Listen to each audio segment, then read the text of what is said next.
Well, for a lot of people that don't know the journey of the Lumineers, you guys are from Jersey, right? Correct. Yeah. And then Neela is from Denver, Colorado. So you guys met all in Denver, Colorado. You put a Craigslist ad out there for a celloist. And cellist? Yeah. Cellist? I find the cello a very interesting instrument, though. Yeah, it is. But she was she was the only one that actually replied to the ad, right? It's whatever. She was one of two. I think the other guy was I've made him up in my mind as a middle-aged Radio Shack employee. I don't know if that's what he was, but for some reason that's what I think he was. But Neela was the first respondent. That's for sure. So, one of two. And then, what happened? She replied, and then what? You guys had an audition, and then you guys just had a thing? One, yeah. Yeah, basically, they sent me some tracks via email. Just said, get familiar with these, and then we'll meet up and talk about it. And I think the first meeting was pretty natural. I mean, I'm sure there was some risks in going to a stranger's house in the basement, but no, it went really well. And I think just kind of the way they operated, it was like 10 o'clock, and they had like drinking coffee and notes out and an agenda. It wasn't your kind of classic jam session with musicians, smoking pot in the basement or something. So it kind of appealed to me in that way, that they definitely were serious about what they were doing. Well, so you guys got together, and your album, The Lumineers, it just went gold, looking like it's going to go platinum. Did you know the success when you got together that day that this would happen? Well, Neela did. We didn't. She left a teaching career for this, so she knew something we didn't. No, I don't think so. I think we knew that we had the luxury of, time was on our side. We had about 4 years up until the actual fruition of the album to work. And we didn't have a label, so there was no time crunch per se, other than the fact that we felt extremely trapped in our lives of working a side job and not really being a musician. So we felt blessed that it was sort of a greatest hits of the last 4 years. We had probably 17 songs or so, recorded 12, and then scrapped 1, kept the best 11. And I was really proud of the album when it was finished, and I didn't know how people would react. I thought it was good. So yeah, well said. I still do. But. Was the song Ho Hey one of those 11 that you really felt like, hey, this could take us to the top? No, that was a problem song. I think we were... Yeah, that took the longest. That was about 3 months in our own personal studio, just recording it with Hose and Haze, without Hose and Haze. Even after we went to the initial studio visit, we had a lot of issues with it because it's a good song. We like it, and we're proud of it, but I think it's you have to be delicate with something like that because it can be perceived a certain way if you don't do it right. So we were very conscious of the fact that you could be looked at as a band with a gimmick if you're not careful. Because we thought the song was really good. We were going to record it without the Hose and the Haze, and that just didn't work. So we brought it back in, and then we kind of layered it almost like a wall of sound of stomps and claps and voices to try to make it feel like we heard it live or in our heads. But we kind of figured it was just going to work really well live. We didn't think it would ever be a good song on a record. Are you ever worried that like a song like that will get overplayed and played out, and then people will just be like, well, that's all they have. They just have the ones. Like, is that a thought in your head that you guys ever think about? That? Yeah, I mean, certainly. And luckily, the relationship we have with our label and things like that, we approve everything that goes out. And so when syncs come in or things for commercials or movies, we always say yes or no. And I think there's definitely a way to overexpose a song like that. So we're conscious of it. Yeah, it's like a double-edged sword, I guess, of being known for anything, yeah, and that being the only thing that defines you. We have another song that's making its way through the radio rounds, and it's called Stubborn Love, and we always tell people we have a full album, but I think one of the things that is refreshing for us is at our shows, we have a lot of people that seem to be singing along to almost every song we play, and there's only 11 of them, so you don't have that much work to do. But it's definitely, it's good to have a single do well, but it's better to have an album do well. So we're happy to hear that the album, people are hearing it, and people are buying it, or listening to it on Spotify. However they can sort of get it in their ears or on the radio, whatever works for us. You bring up Spotify, over 33 million streams, and the album's #1, so wow. That's huge. You can get the album on iTunes, right? in your website, and you can download it. We're live on G105.com and NewRock95X.com. It's Tyler with the Lumineers. You're going to be opening up for the Dave Matthews Band. How's that? Opening up for the Dave Matthews Band, who has had such a gigantic music career, and then you guys get to open. Like, how's that experience? There's so many things you can say. I think one of them that was pretty funny, though, before we went on stage last night, he told us some horror stories of his own life about why he introduces every opening band now. And we were wondering why. And he explained that he had had some pretty bad experiences as an opening act for really big bands. There's big people in the audience just telling him to kill himself and to, like, stop playing and to... that he was just a terrible, terrible human being and musician. So I think he goes up there to try to say he's standing behind this opening act, and even that alone, I think he's a pretty stand-up person, and in music, you know, he's had one of the longest careers you can imagine. Still selling out shows. Yeah, it's pretty impressive that arena-sized shows are still selling out. I think for us, we feel like we've been touring for a while, and it's nothing compared to that. So it's nice to be around these people that have a really well-oiled machine and see how they do it, and make it sort of make you think you can maybe do this for a long time. How does it feel performing in front of like 18,000 people, 20,000? You're going to be in Brooklyn at the New Center, like in New York, like the 21st I read. That holds like 30, 40,000 people. How does that feel? Like that you guys are playing for that many people? I think it's interesting. I don't think anybody believes me, but we had our biggest show up to date a while ago was at Chicago, and that was 2,500 people. And the difference between last night and that, to me, doesn't really... It feels the same. it's almost negligible. After like 3,000 people, it really does feel like there's a lot of people, but not 17,000 people. And I think that we just do our thing, and it's weird, but yeah, it really doesn't. You can't really. I think it's too high of a number for your brain to really comprehend. Can't count everybody in the crowd, and it just. There's a lot of people, but it doesn't feel like it. So. Is it overwhelming at times? Because like being like a radio DJ, I get people that they're like, "Hey, I listen to you all the time on the radio," and that's really comforting. But for 15,000 people to be singing "Ho Hey Tonight" PNC Arena, like does that get overwhelming? Or, like what's the feeling in that? Probably only going to be 14,000 people singing. So no, I don't know. I think like if you have a room, we've had a lot of house shows that were just like this. I remember one time we had a coffee house gig that was canceled, and we brought everybody back to our basement, and we played a show there because it was double booked. I remember. So you guys gotta go. And so we brought a bunch of friends back, and whether it's I think sometimes you'd be amazed at how you can move a musician. A musician can be more nervous at a room full of people like this than maybe the anonymity of playing to like 18,000 people, because they feel so removed. It's a wall of sound, it's a wall of people. But right here, I'm looking right at you.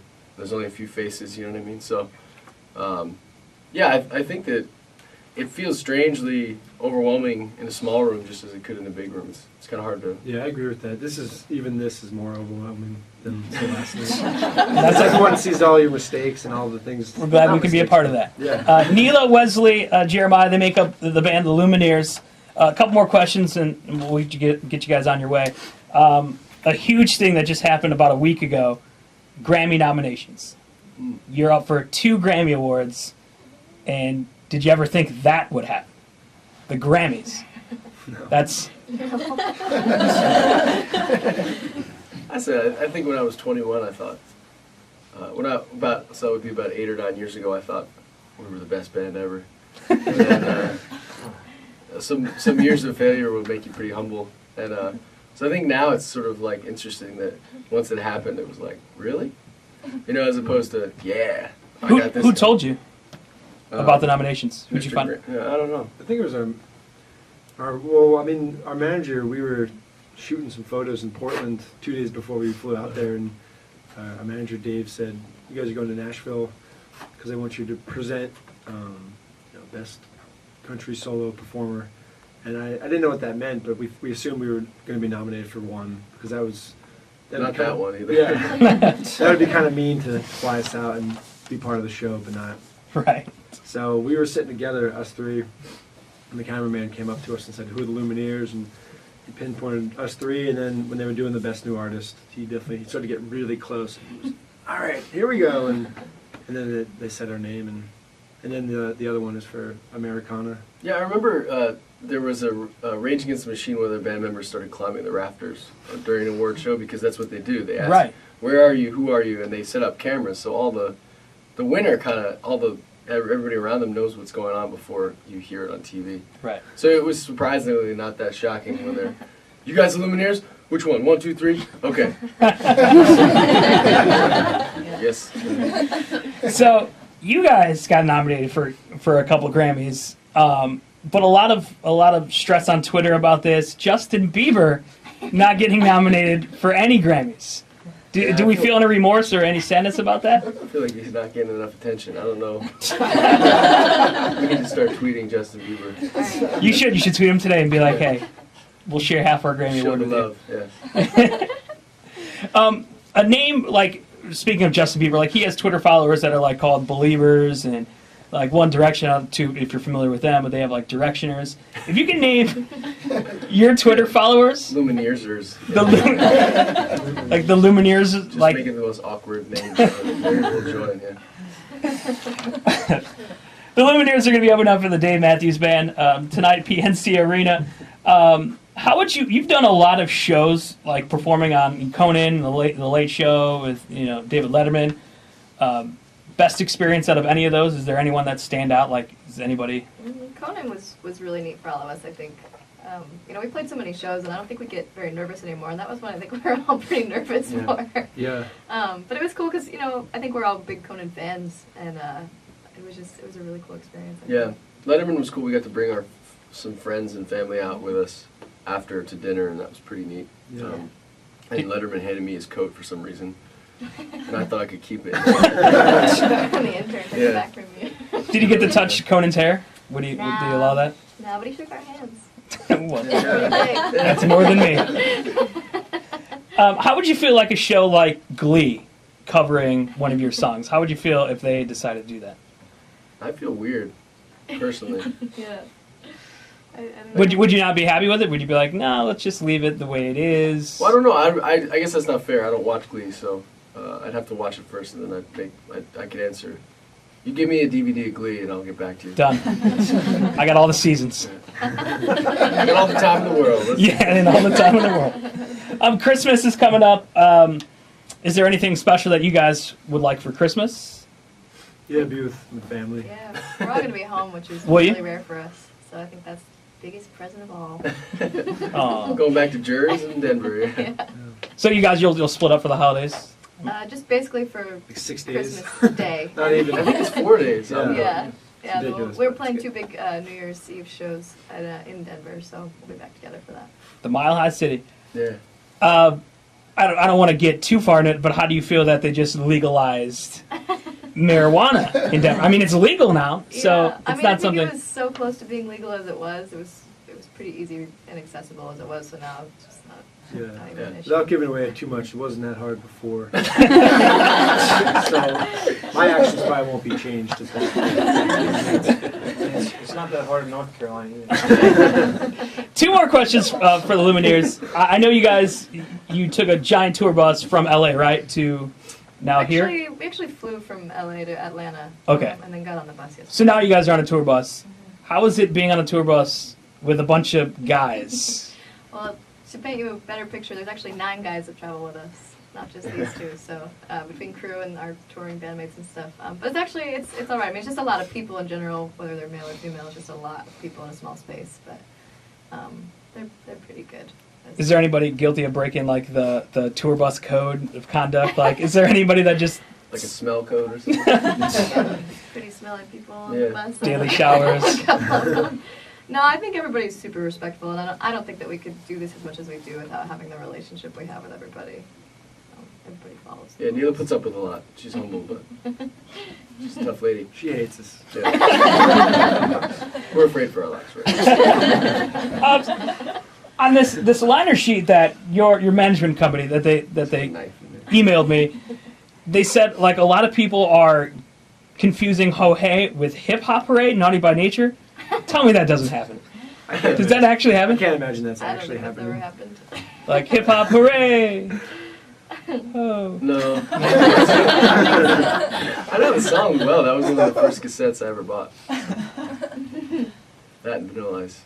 I'm almost wanting to know if you guys would do Hip Hop Hooray. Like, Hip Hop Hooray. Oh. No. That was my Very Christmas embarrassing. wish. The last question I have for you, where does the journey take the Lumineers from here, and what's the goal set for you guys? Like, I'm going to be happy in 20 years if this happens with the band. I think just longevity, you know, we'd like to be musicians for a long time, so we're kind of looking at the big picture in that regard. But, I mean, this year alone, we've done so many things that we never thought we would do, so it's hard to even think about, Yeah. you know, next year or in 5 years or 20 years, so. But I think we'd still like to be making music, you know, as long as we can. Yeah, I think also there's this idea that you have to put off being content or happy because it's so grueling, but I think if you surround yourself with people you care about and you enjoy what you do, it's hard, but it's like any other line of work, you know? And it's good to be around a band like Dave Matthews Band because it seems like there's a family mentality. Yeah. They've been doing it so long, in fact, that the stage, right after we played, they just clear it and they actually vacuum it.